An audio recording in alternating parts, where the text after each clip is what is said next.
Good evening. I would like to talk about interviews and focus groups as tools for linguistic research.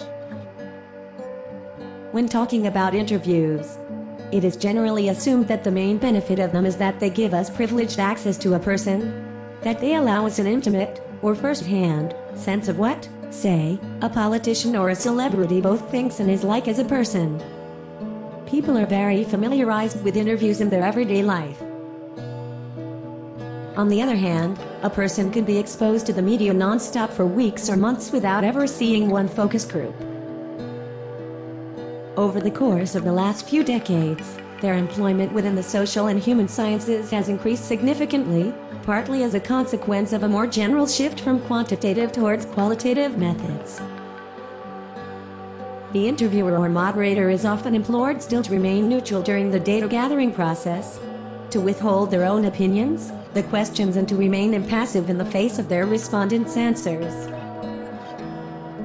Interview and focus group data sometimes are seen as fatally compromised or second-rate in comparison with naturalistic data. Should they be considered as a bad job?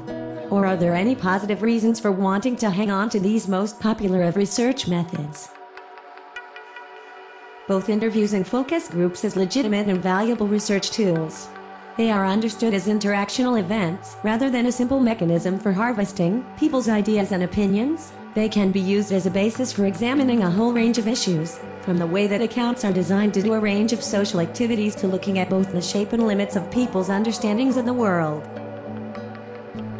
When talking about the pros of interviews and focus groups, we can mention, for instance, that focus groups may be used to explore how people talk about environmental sustainability. Similarly, interviews can be used to look at how young men constructed the role of the father. Whereas talking about cons, some of the problems are practical issues that can be addressed through careful planning and skillful moderation. For example, regarding the issue of dominant participants, the interviewer/moderator can establish a code of conduct at the start of the discussions, for instance, asking people not to talk at the same time and to respect each other's views.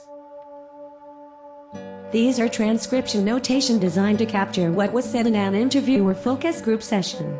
They can capture the way in which it was said. Therefore, the transcripts provide a detailed version of the nature of a specific interaction, being this in an interview or a focus group interaction. Thanks for your attention.